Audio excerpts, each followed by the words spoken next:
जय माता दी दोस्तों। मैं अभी जो है यहाँ पे आप लोगों के साथ बैंक निफ्टी का मल्टीपल एनालिसिस को यूज करके कैसे ट्रेडिंग आप कर सकते हैं, एक पावरफुल रिवार्ड रेशियो कैसे आप अचीव कर सकते हैं, वो मैं आपको दिखाने वाला हूँ।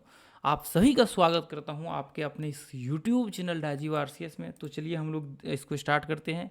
और दोस्तों, ये इससे पहले मैं आपको बताना चाहूँगा कि देखिए, जो चीज़ मैं आपको बता रहा हूँ इसमें जो है आपको इंडिकेटर्स की तो ज़रूरत नहीं होगी, लेकिन मैंने आपको बताया है कि एक बहुत बड़ा रिवार्ड रेशियो आपको यहाँ पे अचीव होने की संभावना होती है। तो इसका मतलब देखिए, मैं संभावना बोल रहा हूँ तो इसका मतलब ये है कि ये होता है, यानी कि इसमें रिवार्ड रेशियो अचीव होता है। तो इसको हम लोग खुद ट्रेड करते हैं और मैंने कई बार ट्रेड किया हुआ है। आप देखेंगे ये ग्रुप में आकर के, आप देखिए यहाँ पे हमने कल जो है स्टार्टिंग में यहाँ पे शॉर्ट कर सकते हैं, मैंने बोला इसमें यहाँ ये पॉइंट में देखिए ग्रुप में। उसके बाद हमने ट्रेड भी लिया था और टारगेट लगभग लगभग इसके आसपास हमने लगाया हुआ था, लेकिन यहाँ पे जो है एग्जिट लिया हुआ था लगभग 2.41 के रिवार्ड से, लगभग 2.5 का रिवार्ड रेशियो जो है यहाँ पे बोल सकते हैं। तो यहाँ पे एक कन्फ्यूजन आ जाता है कि रिट्रेसमेंट के ऊपर स्टॉप लॉस होना चाहिए, फिर इतना नीचे क्यों हमने स्टॉप लॉस लगा दिया, वो भी मैं एक्सप्लेन कर दूंगा आप लोगों को आगे चल करके, ठीक है। तो अब ऐसे कंडीशंस में क्या हो जाता है, एक बड़ा रिवार्ड रेशियो अचीव मतलब होने की संभावना हो जाता है। तो मैंने वहाँ पे 2.5 का रिवार्ड रेशियो दिखाया, लेकिन यहाँ पे इसे बोल सकते हैं कि आप देखेंगे तो इसका मैं पूरा एक्सप्लेन करता हूँ। इसको लगभग 6.25 6.5 के करीब करीब का जो है रिवार्ड रेशियो आपको दिख रहा है। यानी कि मतलब जैसे मान करके चलिए कि आपका 1,000 का स्टॉप लॉस है, तो उसके बदले में आपका जो है रिवार्ड रेशियो उसको बोलते हैं 1,000 रुपये के बदले में आपको यहाँ पे 6,000 रुपये चाहिए, उसको हम लोग बोलते हैं। ये जैसे मान चलिए कि आपका रिस्क लेने की क्षमता है 1,000 रुपये का और रिवार्ड आपका कि मिनिमम मुझे 6,000। देखिए, इतना ज़्यादा करके नहीं चलना चाहिए कि मुझे 6,000 का चाहिए या फिर मुझे 10,000 का चाहिए। आपको जितना आपके इसमें बैठता है, ये भी मैं आपको दिखाता हूँ कि कितना इसमें बैठ सकता है आपके हिसाब से। कभी ये रिवार्ड रेशियो जो है कभी ज़्यादा भी आपको देखने को मिलेगा और ये सटीक रिवार्ड रेशियो दिखेगा दोस्तों, ये सटीक रिवार्ड रेशियो कभी आपको कम भी देखने को मिलेगा। नहीं तो ऐसे कंडीशंस में 1:3 का रिवार्ड रेशियो जो है मिनिमम बनता ही बनता है। जैसे 1,000 रुपये का स्टॉप लॉस आपका है तो 3,000 का जो है आपका रिवार्ड रेशियो यहाँ पे बनेगा ही बनेगा। मतलब इतना तो 1:3 का रिवार्ड रेशियो बनता ही बनता है। कभी कभी इससे ज़्यादा भी आपको देखने को मिलेगा। कभी कभी ये जो 6 का दिख रहा है, देखिए मैं ऐसे नहीं बात कर रहा हूँ, मैं आपको पूरा एक्सप्लेन करता हूँ। कभी कभी ये ज़्यादा भी आपको 7 8 9 का भी, बशर्ते स्टॉप लॉस फिर वहाँ पे छोटा हो जाता है। तो वो सारा चीज़ एक्सप्लेन करता हूँ। यदि मैं इसी को ऊपर कर दूँ तो यहाँ पे आपको ओवरऑल 3 का रिवार्ड रेशियो लगभग 4 पौने 4 के आसपास का रिवार्ड रेशियो देखने को मिलता है, ठीक है। तो चलिए मैं यहाँ पे पूरा एक्सप्लेन करता हूँ। देखिए ये ट्रेड कैसे आपको यहाँ पे करना चाहिए और इस एनालिसिस का हम लोगों का बेस था जिसकी वजह से हमने यहाँ पे शॉर्ट का व्यू क्रिएट किया था। तो देखिए, सबसे पहला चीज़ तो हम लोगों के एनालिसिस में जो मल्टीपल एनालिसिस का पहला रूल्स ये कहता है कि आप मार्केट का ट्रेंड देखिए। तो मार्केट का ट्रेंड यहाँ पे हम देख रहे हैं कि मल्टीपल एनालिसिस का आपने कोर्स नहीं देखा है तो आप यूट्यूब में जा करके प्ले लिस्ट में देख लीजिए, मल्टीपल एनालिसिस कोर्स होगा, उसका पूरा वीडियो देख लीजिए, फ्री ऑफ कॉस्ट है, ठीक है। अब यहाँ से आप देखेंगे कि ये हाई तक मार्केट यानी कि अप ट्रेंड में है। मार्केट कैसे, ये भी देख लीजिए। अब ट्रेंड आइडेंटिफाई यूट्यूब सर्च में लिख दीजिए multiple analysis course Rajiv RCS या फिर trend identify course Rajiv RCS ऐसे लिख देंगे, वो भी वीडियो आ जाएगा। तो ये मार्केट क्या है, ये अप ट्रेंड में है, यानी कि ये मार्केट अप ट्रेंड में है, ऊपर की साइड मार्केट अभी जा रहा है, ठीक है। उसके बाद आप यहाँ पे देखेंगे ओवरऑल इसका ऐसे निकाल करके आप देखेंगे तो ओवरऑल जो है मार्केट यहाँ पे आपको अप ट्रेंड में देखने को मिलेगा। लेकिन कुछ टाइम बाद आप यहाँ पे थोड़ा आ जाएंगे ये पॉइंट में तो आपको दिखेगा कि मार्केट ये पॉइंट में रिट्रेसमेंट के कगार पे है, यानी कि मार्केट नीचे गिरने के उसमें है कि अभी मार्केट में रिट्रेसमेंट हो सकता है, करेक्शन हो सकता है। तो अब यहाँ पे मैं आपके साथ ये चीज़ एक्सप्लेन करने की कोशिश करूँगा कि जैसे मान करके चलिए कि अब यहाँ पे मैं ट्रेड का व्यू क्रिएट कर रहा हूँ तो मुझे कैसे यहाँ पे ट्रेड करना होगा। तो सबसे पहला चीज़ तो 1 घंटे के चार्ट को आपने लगा करके यहाँ पे देखना। अब ये हाई को और ये हाई को, चूँकि अभी आज तो हम लोग ट्रेड करने वाले हैं, अगले दिन तो ये बना रहेगा नहीं, तो हम लोग कैसे एनालिसिस करेंगे। तो सबसे पहला चीज़ देखिए, मैंने ये हाई पे मार्क किया और इस पर मैंने मार्क किया, ऐसे ये पॉइंट 2 पॉइंट को मैंने टेस्ट किया। देखिए ये पॉइंट और ये पॉइंट, ये 2 पॉइंट को टेस्ट किया तो हम लोगों के सामने क्या बन करके आया है, हम लोगों के सामने बन करके आया है कि मार्केट जो है अभी ये पॉइंट में ब्रेकआउट हुआ है। यानी कि ये वाले दिन, मैं एक सेकेंड इसको हाइड कर दूँ थोड़ी देर के लिए, मैं इसको थोड़ी देर के लिए हाइड कर देता हूँ ताकि आप लोगों को पता लगे, ठीक है। मैं ये पॉइंट और ये पॉइंट को कनेक्ट करता हूँ तो ऐसे बन जाएगा ये डाउन ट्रेंड। उसके बाद मैं क्या करता हूँ, वापस नीचे से ये इसको पॉइंट को और ये पॉइंट को मैं कनेक्ट कर देता हूँ तो ऐसे बन जाएगा ये आपको डाउन ट्रेंड, ठीक है। ये इस तरह से एक पैटर्न टाइप आपको यहाँ पे देखने को मिलेगा। पैटर्न्स कौन सा, आपको फॉलिंग वेज टाइप जो है पैटर्न्स ऐसे देखने को मिल रहा होगा, ठीक है। तो कई बार मान करके चलिए कि हमें तो ये पता है नहीं कि मार्केट में सिनेरियो क्या होने वाला है। तो अब कई बार क्या हो जाता है, जैसे मान करके चलिए कि ये ब्रेकआउट हुआ तो हमें लगता है कि मार्केट ब्रेकआउट हुआ है तो ये ऊपर जा सकता है, और इसकी संभावना भी ज़्यादा होती है क्योंकि मार्केट अप ट्रेंड में है नीचे से। तो ऐसे कंडीशंस में कई बार ये संभावना होता है कि मार्केट यहाँ से गैप अप इतना ओपन हुआ है तो इसका मतलब ये है कि मार्केट यहाँ से ऊपर जा सकता है। तो देखेंगे गैप अप जो है लगभग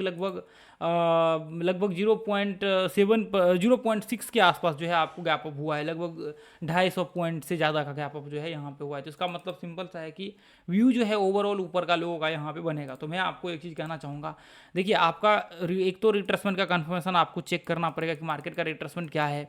तो लो से लगा करके आप चेक करिए। जैसे देखिए मैं डेली चार्ट यहाँ पे लगा देता हूँ, तो आप देखिए यहाँ पे डेली, और थोड़ी देर के लिए मैं वीकली चार्ट लगा दूँ तो आप देखेंगे वीकली चार्ट में कंटिन्यू बाइंग आ रहा है, विदाउट रिट्रेसमेंट का चल रहा है। तो ये सब आपको चेक करना पड़ेगा, ये आपको खुद से करना पड़ेगा। इसका मैंने वीडियो बना करके रखा हुआ है, ठीक है। वीडियो यूट्यूब पे डाला हुआ है, सबका पूरा कोर्स डाला हुआ है रिट्रेसमेंट का, 6 घंटे 7 घंटे का होगा। तो अब जैसे मान करके चलिए कि ये पॉइंट में जो है आप देखेंगे एक तो पैटर्न्स यहाँ पे फॉलो कर रहा है, ये पैटर्न्स को। अब जो देखिए एक तो बहुत इंपॉर्टेंट पॉइंट ये है कि मार्केट का ओवरऑल ट्रेंड ऊपर का है। तो ऐसे कंडीशंस में हमें डर होगा कि यहाँ पे यदि मैं शॉर्ट किया तो ऊपर चला जाएगा। लेकिन मैं आपको एक बहुत इंटरेस्टिंग चीज़ बताना चाहूँगा कि उसके बाद देखिए ये आपने एनालिसिस किया और मार्केट गैप ओपन हुआ, यहाँ ब्रेकआउट हुआ है, तो इसके बाद आप क्या करेंगे, सबसे पहला चीज़ ये देखेंगे कि ये जो हाई बना हुआ है, देखिए यहाँ पे ये इसको ट्रेंड को टेस्ट किया, ये हाई बना हुआ, उससे पहले भी यहाँ पे हाई बना हुआ है। तो आप क्या करेंगे, सबसे पहला चीज़ ऊपर का देखिए सपोर्ट रेजिस्टेंस भी आपको निकालना पड़ेगा, ये भी आपको निकालना पड़ेगा। ये आपने निकाल लिया, और आप नीचे का भी जो है लेवल्स वो भी सपोर्ट रेजिस्टेंस निकाल लीजिए। नीचे का कौन सा, ये पॉइंट देखिए ध्यान से, ये लो दिख रहा है, और इधर इसके बाद यहाँ पे देखिए कौन सा लो दिख रहा है, तो ये लो दिख रहा है। ये सब इसको मार्क करके आप एक सपोर्ट रेजिस्टेंस यहाँ पे बना लीजिए। तो ये मैं क्या करता हूँ, ये लो को और इसको मार्क करके ऐसे सपोर्ट रेजिस्टेंस एक बना लेता हूँ नीचे में। तो ऊपर से हमने पहले तो कन्फर्मेशन था ट्रेंड का कि मार्केट फॉलिंग वेज टाइप बन रहा है, चैनल को फॉलो कर सकता है। अब हमने क्या किया, यहाँ पे एक ट्रेंड जो है नॉर्मल सपोर्ट रेजिस्टेंस हमने निकाल लिया इसका। तो अब मैं क्या करूँगा, अब मैं 5 मिनट का चार्ट लगा दूंगा।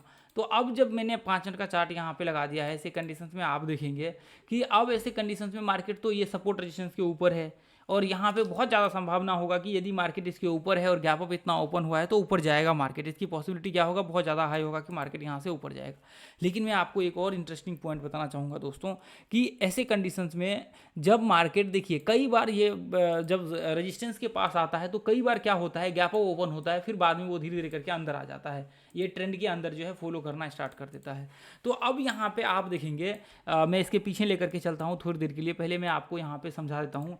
यदि जैसे मान करके चलिए कि ऐसे कंडीशंस में आपको एक चीज़ ध्यान में रखना चाहिए कि यदि आपका सपोर्ट रेजिस्टेंस इसके नज़दीक है और मार्केट का जो आपका करंट का जो यहाँ पे पोजीशंस है कि यहाँ पे एक फॉलिंग वेज टाइप पैटर्न्स बन रहा है, तो हो सकता है कि आगे चल करके उसको यहाँ पे फॉलो करे, उसके अंदर आ जाए मार्केट, ये संभावना हो सकती है।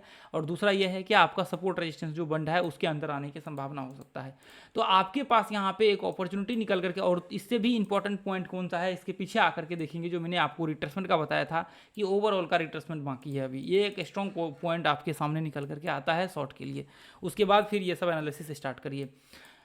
तो अब देखिए, अब यहाँ पे जैसे मान करके चलिए कि मैं अब क्या करूँगा, अब या तो देखिए कई लोग क्या करेंगे, कई लोग यहाँ पे डब्ल्यू पैटर्न बनेगा, फिर ऊपर जाएगा, रिट्रेसमेंट करेगा, फिर ऐसे कंडीशंस में वो यहाँ पे एंट्री लेंगे। तो ऐसे कंडीशंस में मेरा भी कई बार ये व्यू होता है कि डब्ल्यू पैटर्न बनेगा और फिर रिट्रेसमेंट करेगा डब्ल्यू पैटर्न का, फिर मैं यहाँ पे एंट्री लूँगा, ठीक है, फिर मैं यहाँ पे एंट्री लूँगा, नहीं तो मैं एंट्री नहीं लूँगा। उसके बाद क्या है, फिर ये इसके अंदर आ गया मार्केट। तो ऐसे कंडीशंस में आपका मार्केट इसके अंदर आने का मतलब ये है कि अभी इसका ये रेंज को मार्केट फॉलो कर सकता है, आपका सपोर्ट एंड रेजिस्टेंस रेंज को, बहुत ज़्यादा संभावना हो जाएगा। और अब जैसे मान करके चलिए कि एक और संभावना होता है, अब गैप अप होने के बाद क्या होता है, जैसे मान करके चलिए कि इतना बड़ा गैप अप हुआ, तो कई बार क्या होता है, ये जो लो होता है, ये जो आपका लो होता है और ये जो हाई होता है, इसका रिट्रेसमेंट होता है, इसका रिट्रेसमेंट होता है। और यहाँ पे एक मेजर ये है कि ये ट्रेंड है, ये जो डाउन ट्रेंड आपका गया हुआ है, तो मार्केट का क्या संभावना होगा, मार्केट एक बार कम से कम ये ट्रेंड पे आकर के रिट्रेसमेंट करे और फिर मार्केट इस तरह से ब्रेकआउट करके ऊपर जाए। तो ये देखिए ये क्या हो जाएगा, यदि मार्केट यहाँ पे ट्रेंड के ऊपर आएगा, देखिए जब नज़दीक में होता है ना, तो क्या होता है, जब मार्केट नज़दीक में ट्रेंड होता है तो नज़दीक में होने के बाद क्या होता है, वो रिट्रेसमेंट करने के बाद जो है ऊपर चला जाता है। अब जैसे मान करके चलिए कि नज़दीक का मतलब क्या है कि जैसे ये पॉइंट यदि मैं इसको मान करके चलूँ, तो ये भी यदि मैं हाई से टॉप से देखूँ, गैप अप यानी कि मान चलिए कि यहाँ से टॉप ये क्रिएट हुआ और यहाँ से यहाँ तक यदि मार्केट गिरता है तो लगभग लगभग 0.61% मार्केट टूट गया। यदि मैं यहाँ से लेकर के यदि ये रिट्रेसमेंट यहाँ तक देखूँ कि मार्केट यदि रिट्रेसमेंट करने आता है फिर ऊपर जाता है, तो यहाँ से लगभग लगभग 0.1% टूट गया। तो इसका मतलब यदि मार्केट रिट्रेसमेंट करने के लिए भी आता है, यहाँ तक रिट्रेसमेंट करने के लिए भी आता है ऊपर जाने के लिए, तो ये 0.1% टूट जाएगा। तो इसका मतलब यह है कि उस दिन का जो स्ट्रेंथ होगा, वोलेटिलिटी होगा, वो टोटल चीज़ खत्म हो चुका होगा मार्केट में। यदि 0.1% के आसपास टूट गया तो इसका मतलब उसका स्ट्रेंथ खत्म हो गया मार्केट में। तो जैसे ही उसका स्ट्रेंथ खत्म हो जाएगा तो इसका मतलब यह है कि फिर आपका ओवरऑल शॉर्ट का ही व्यू बनेगा, फिर आपका बाइंग प्रेशर तो खत्म हो गया। इसका मतलब 1% आधे % से ज़्यादा मार्केट टूट गया तो इसका मतलब बाइंग प्रेशर ही खत्म हो गया वहाँ से। देखिए ये बहुत ज़्यादा बार ये कंडीशंस देखने को मिलता है, क्योंकि क्या है मार्केट बैंक निफ्टी का वोलेटिलिटी आप जाकर के चेक करेंगे 1.5% 0.2% के करीब करीब आपको देखने को मिलेगा। तो ऐसे कंडीशंस में आपका जो है यदि 1% मूव कर लेता है तो इसका मतलब ये बहुत बड़ा वो मायने हो जाता है बैंक निफ्टी के लिए कि 1% 1.5% बैंक निफ्टी मूव कर लिया, ये बहुत बड़ा चीज़ हो जाता है। ठीक है, तो ऐसे कंडीशंस में मेरा क्या व्यू था कि मार्केट एक बार कम से कम यदि इसके आसपास भी रिट्रेसमेंट करने के लिए आए, तो जब इसके आसपास मार्केट आ जाएगा रिट्रेसमेंट करने के लिए, तो इसका मतलब एक तो ये नीचे आ गया, सपोर्ट रेजिस्टेंस के अंदर आ गया। दूसरा चीज़ ये है कि मार्केट लगभग 0.61% टूट गया, तो इसका मतलब वोलेटिलिटी, इसका भी मैंने वीडियो बना रखा है दोस्तों, इसका भी परसेंटेज 0.5% या फिर 1.5% से लेकर के 1.5% से लेकर के 5% डालिए और बैंक निफ्टी लिखिए यूट्यूब सर्च बार में, राजीव आरसीएस लिखिए, ये वीडियो आ जाएगा आपके सामने। ठीक है, तो अब मार्केट ये पॉइंट में इसके अंदर घुस गया, इसके अंदर आ गया। अब यदि ये 0.61% भी आता है तो मार्केट का काफ़ी हद तक स्ट्रेंथ खत्म हो जाता है। तो ऐसे कंडीशंस में क्या हो जाएगा, ये रिट्रेसमेंट करेगा और फिर मार्केट नीचे आएगा। ठीक है, ये पॉइंट तक आने की संभावना हो जाएगा। तो इसलिए आप देखेंगे ये ग्रुप में कि हमने यहाँ पे क्या किया था, टारगेट जो है हमने इसके आसपास पहला लगाया था और दूसरा इसके आसपास लगाया था, ये लो के आसपास। ध्यान से देखेंगे यहाँ पे, तो पहला टारगेट हमने जस्ट इसके आसपास लगाया हुआ था, इसके आसपास, ये ट्रेंड के आसपास। थोड़ा सा इसको हमने थोड़ा बहुत देखिए ऊपर नीचे चलेगा, कोई दिक्कत नहीं। ठीक है, ये ऐसे। तो उसके बाद दूसरा जो लगाया था हमने, दूसरा जस्ट इसके आसपास लगाया था, ये ट्रेंड के आसपास, इसके आसपास आ जाता है यहाँ पे इसके ऊपर, तो इसके आसपास मार्केट यहाँ से रिवर्सल होने के चांसेस हो सकते हैं। तो रिवर्सल होने के चांसेस यानी कि यहाँ पे साइडवेज रेंज क्रिएट हो सकता है, एक काफ़ी लंबा टाइम हो सकता है। तो सेम कंडीशन बाद में वहाँ पे वही कंडीशन हुआ। लेकिन अब ये तो कंडीशन रहा कि मार्केट जब ऊपर से ऐसा सिनेरियो होता है तो यहाँ तक आने की संभावना होता है, यहाँ तक टारगेट आपके आ सकते हैं। लेकिन यदि मान करके चलिए कि ये इससे पीछे एनालिसिस करें, यदि ये सपोर्ट रेजिस्टेंस है तो फिर हम क्या करेंगे, सपोर्ट रेजिस्टेंस है तो आप देखिए पीछे एनालिसिस करके कि क्या मार्केट जो सपोर्ट रेजिस्टेंस आपका चल रहा है, क्या यहाँ से मार्केट ये पॉइंट इसके अंदर से या फिर यहाँ से ओपन हो रहा है मार्केट, या फिर बाहर से कहीं से ओपन होकर के इसके अंदर आ रहा है, तो क्या वो पीछे लगातार ये जो लो है इसको टेस्ट कर रहा है एक दिन में ही। तो इसका मतलब यदि एक दिन में ऊपर से हाई तक गिर रहा है तो इसका मतलब यह है कि आगे भी चल करके ये जो लो होगा ये हाई से डायरेक्ट नीचे गिरेगा, यहाँ तक टेस्ट करेगा। इसका मतलब यह है कि मार्केट देखिए अभी तो ये ठीक है, ये स्टार्टिंग का फर्स्ट पॉइंट था, उसके बाद सेकेंड पॉइंट ये हुआ, इसके ऊपर भी वीडियो बनाना बाकी। ठीक है, तो मार्केट में क्या हो गया, अभी यहाँ पे भी मार्केट इसके अंदर आ गया, सीधा वापस मार्केट ये लेवल तक टेस्ट कर लिया। तो आपको देखिए मैं ये नहीं कहूँगा कि आपको यहाँ पे अब स्टॉप लॉस का क्या है सीन, स्टॉप लॉस का देखिए हमने इसलिए लगाया हुआ था जस्ट इसके ऊपर, क्योंकि यहाँ पे क्या होता, जैसे मैंने इसके ऊपर जस्ट यहाँ पे एंट्री, ये लो के जस्ट इसके ऊपर एंट्री ले लिया था, तो मैंने स्टॉप लॉस इसलिए यहाँ पे इसके आसपास लगा करके रखा हुआ था, ताकि मार्केट यदि मान करके चलिए कि मार्केट में यहाँ से रिवर्सल हो जाता है, तो रिवर्सल यानी मान करके चलिए रिवर्सल हो जाता है, तो कल एक्सपायरी था और एक्सपायरी में हम लोग बहुत बड़ा नुकसान नहीं ले सकते। ठीक है, और रिवर्सल हो जाता तो फिर काफ़ी नुकसान हो जाता, एक तो एक्सपायरी का प्रीमियम गल जाता बहुत ज़्यादा, ऊपर से इसका जो है वो भी प्रॉब्लम हो जाता। इसलिए हम लोगों ने यहाँ पे क्या किया था, स्टॉप लॉस जो है बहुत छोटा रखा था। यदि रिवर्सल हो गया तो कोई दिक्कत नहीं होगा, प्रॉब्लम नहीं होगा, हम लोगों को इशू नहीं होगा। ठीक है, तो ऐसे कंडीशंस में क्या हो जाता है, आपका टारगेट यहाँ तक जो है कोई दिक्कत नहीं, प्रॉब्लम नहीं होता, आप बना करके चल सकते हैं ये लेवल तक ऐसी कंडीशंस में आप। और मेरा टारगेट जो है इसके आसपास था यहाँ पे, तो ऐसे 2.41 के करीब करीब था यहाँ पे इसके आसपास। ठीक है, तो ऐसे कंडीशंस में कोई दिक्कत नहीं था। यहाँ देखेंगे तो लगभग यहाँ से यदि देखिए तो लगभग 6.9 अच्छा 7% मतलब 1:7 का रिवार्ड रेशियो, जो 1:7 का रिवार्ड रेशियो जो है आपका यहाँ पे दिख रहा है। मतलब 1000 रुपये का स्टॉप लॉस आप रखेंगे तो उसके बदले में आपको आपका टारगेट जो है 7000 का यहाँ पे रहेगा। ठीक है, तो मैं देखिए ये रिकमेंड नहीं करता हूँ, 1:2 का जो है आप मेरे ख्याल से इनफ है। कभी भी आप ट्रेड करिए ऐसे कंडीशंस में, ऐसे सिचुएशंस में, तो 1:2 का रिवार्ड रेशियो काफ़ी होता है। बहुत ज़्यादा होता है तो वो 2.5 का रिवार्ड रेशियो बहुत हो गया, इससे ज़्यादा आपको पकड़ के नहीं चलना चाहिए एक बिगिनर्स को। तो यहाँ पे देखेंगे लगभग 2.5 का जो है रिवार्ड रेशियो हमने कैप्चर किया हुआ था, तो उसमें कोई दिक्कत वो नहीं है। यदि आप ऐसे कंडीशंस में क्या होता है, रिट्रेसमेंट के ऊपर यदि लगता तो ऐसे कंडीशंस में मेरे ख्याल से रिवार्ड रेशियो जो है घट जाता और अपना वो लगभग 1.5 के करीब करीब रिवार्ड रेशियो बन करके आता। तो वो एक जो है यहाँ पे वो थोड़ा सा प्रॉब्लम था। तो 1:2 इसके थोड़ा ऊपर ही हमने यहाँ पे एंट्री लेते इधर के, ठीक है। थोड़ा और नीचे हम लोग इधर लेते और इधर भी टारगेट रखते तो लगभग 2 से ज़्यादा का रिवार्ड रेशियो, 1.5 का मिनिमम जो है कैप्चर करते, वैसे भी 1.5 तो मिनिमम कैप्चर करते इसी कंडीशन में, क्योंकि इसके अंदर आने के बाद एक फॉल की संभावना होती है। तो सेम कंडीशन जैसे मान करके चलिए कि यदि आप यहाँ पे ये इसके अंदर आ गया, इसके ऊपर एंट्री लेते हैं और स्टॉप लॉस यहाँ पे लगाते हैं, तो ऐसे कंडीशंस में देखिए रिट्रेसमेंट के नीचे आपने एंट्री लिया और स्टॉप लॉस यहाँ पे लगाया, तो ऐसे कंडीशंस में आपका जो है नॉर्मल बोल सकते हैं कि पहला तो 1:1 बना करके चलिए, आप प्रयास करिए हमेशा। यदि ज़्यादा से ज़्यादा इसके आसपास करते तो 1:2-3 का रिवार्ड रेशियो जो है आपको अचीव होगा, ठीक है। तो 1:1 1.5 का इससे ज़्यादा मत करिए। यदि साइडवेज रेंज रहता है और एक दिन में मार्केट उस पॉइंट से फॉल हो जाता है तो 1.5 से ज़्यादा रिवार्ड रेशियो कभी भी मत करिए। और जो यदि बिगनर्स हैं तो 1:1 का आप जो है रिवार्ड रेशियो रखिए स्टार्टिंग में। आपको मुझे लगता है कि ये हेल्पफुल होगा। उससे भी ज़्यादा इंपॉर्टेंट है कि आप इसको पहले अच्छे से स्टडी करिए, जो मैंने आपके साथ एक्सप्लेन किया हुआ है, इसको पूरा मल्टीपल एनालिसिस जो मैंने शेयर किया है, सीक्रेट की पॉइंट्स का ये एक पार्ट है, ठीक है। तो इसको आप जो है एनालिसिस करिए और एनालिसिस करने के बाद जो है आप अच्छे से 1 महीना 1.5 महीना प्रैक्टिस करिए, फिर आप ट्रेड का एग्जीक्यूशन कीजिएगा, ठीक है। तो फिर आज के लिए इतना ही रहने देंगे दोस्तों। जो भी लोग यहाँ पे लर्नर्स हैं वो इस ग्रुप को मोस्टली ज्वाइन कर लीजिए, ताकि आपको सीखने में कोई दिक्कत ना हो। यहाँ पे हम लोग फ्री ऑफ कॉस्ट लर्निंग्स वगैरह सब जो है शेयर करते रहते हैं। लाइव मार्केट में जो भी ट्रेड करते हैं, ट्रेड तो मैं शेयर नहीं करता हूँ, बस ये लर्निंग के लिए मैं शेयर करता हूँ। ट्रेडिंग किसी को नहीं करना है, बस आपको यदि लाइफ में अच्छा करना है तो मुझे लगता है कि आपको फॉलो करके सीखने की कोशिश करना चाहिए बजाय ट्रेडिंग करने का, ठीक है।